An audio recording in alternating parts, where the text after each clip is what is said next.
The U.S. Senate has just taken a major step toward pumping roughly $70 billion into immigration enforcement, and it's doing it in a way designed to cut Democrats out of the process. This is not just another budget fight. It's a clash over border security, executive power, government shutdown politics, and the future of immigration enforcement in the United States. And if Republicans succeed, they could lock in funding for ICE and Border Patrol for the rest of President Trump's term. So what exactly happened in the Senate? Why are Republicans using this unusual maneuver? Why are Democrats calling it dangerous? And why does this fight matter far beyond Washington? Let's break it down.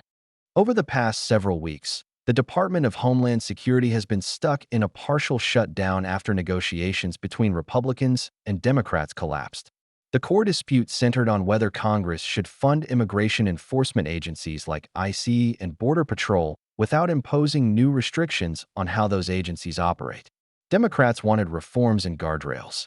Republicans said that would amount to weakening border enforcement at a time they see as a national security emergency. This week, Senate Republicans decided they were done waiting for a bipartisan deal.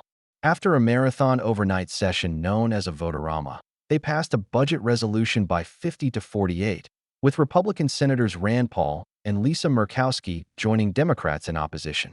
That vote does not directly spend the money yet, but it opens the door to the next step, a budget reconciliation bill that can pass the Senate with a simple majority instead of the usual 60 votes needed to overcome a filibuster.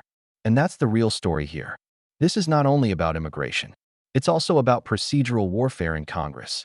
Republicans are using one of the most powerful tools available in the Senate to avoid Democratic opposition entirely. Republican leaders say the mission is straightforward: fully fund ICE and Border Patrol through the rest of Trump's presidency.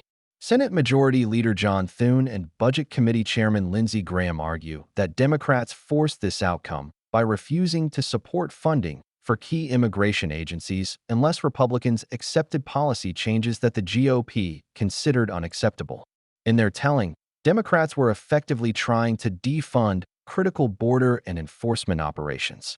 The GOP plan is to use reconciliation to craft a final bill with an expected total cost of around $70 billion, even though the budget instructions technically give committees more room than that. Republican leaders say the target is enough to cover roughly 3 to 3.5 years of funding, which would take immigration enforcement through the end of Trump's current term in office. President Trump has reportedly set a June 1st deadline for the package to reach his desk. From a Republican perspective, this is about more than politics. It is about institutionalizing enforcement capacity. If this funding becomes law, it would give ICE and Border Patrol a protected stream of money beyond the annual appropriations battles that usually dominate Capitol Hill. In other words, Republicans are trying to take one of the biggest fights in U.S. politics, immigration enforcement, and move it on a more durable financial ground. Democrats see something very different. They argue that Republicans are trying to shower billions of dollars on agencies that, in their view, need tighter oversight first. This follows deadly incidents earlier this year involving federal agents in Minneapolis, which became a political flashpoint in the shutdown negotiations. Democrats demanded measures such as stronger identification requirements for officers, restrictions on masks, more judicial warrant requirements, body cameras, and limits on operations in sensitive places like schools and hospitals. Republicans rejected those demands. Senate Minority Leader Chuck Schumer and other Democrats have framed the issue in even broader terms. They say Republicans are choosing unchecked enforcement over the economic concerns voters feel every day: healthcare costs, housing, grocery prices, and energy bills. During the vote-a-rama, Democrats offered amendment after amendment aimed at forcing Republicans to take politically difficult votes on healthcare, food assistance, prescription drugs, insurance denials, and cost of living issues. Most of those amendments failed, but a few attracted support from vulnerable Republicans like Susan Collins and Dan Sullivan, showing that the GOP still has some political soft spots heading into the midterms. And that is what makes this fight so combustible. On the surface, it is a funding dispute. Underneath, it is a battle over what kind of state power should exist in America, how far immigration enforcement should go, and whether Congress should demand accountability before writing a larger check. To understand why this is such a big story, you have to understand reconciliation. In the Senate, most major bills need 60 votes because of the filibuster. Republicans only control 53 seats. So under normal circumstances, Democrats would have leverage. But reconciliation is a special budget process created under the Congressional Budget Act that allows certain tax and spending legislation to pass with a simple majority.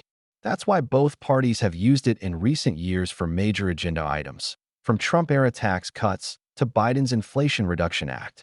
That said, reconciliation has rules.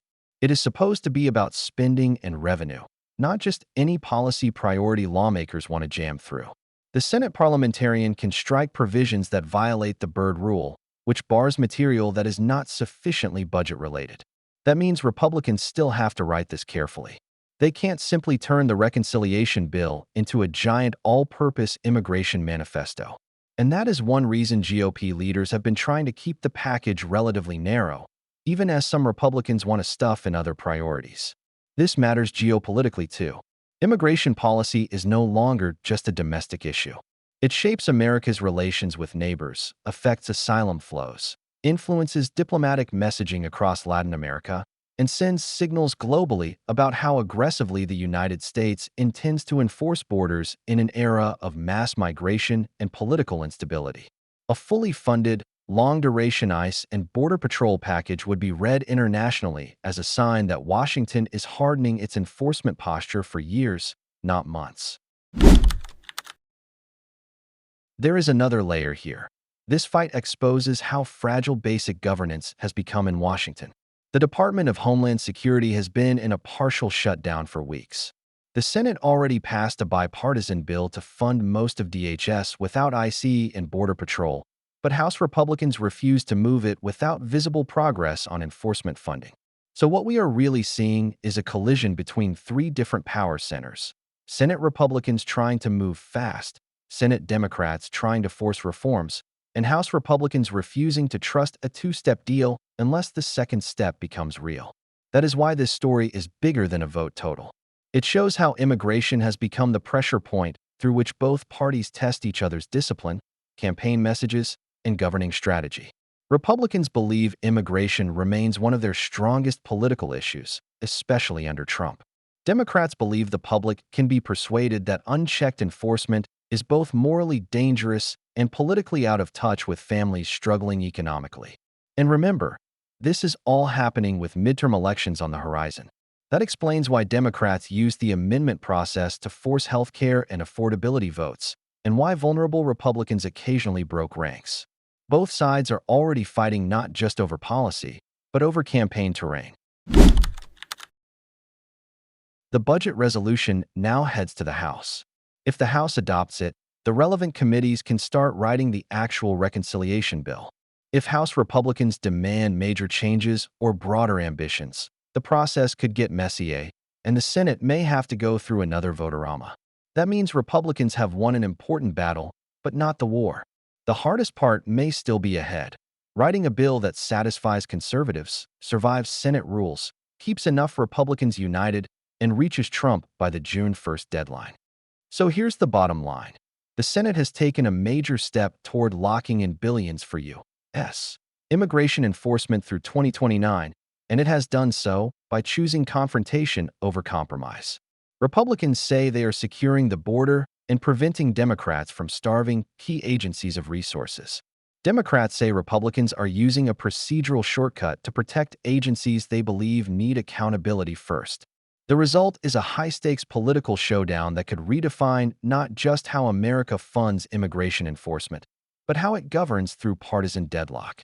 And in today's America, that may be the most important point of all.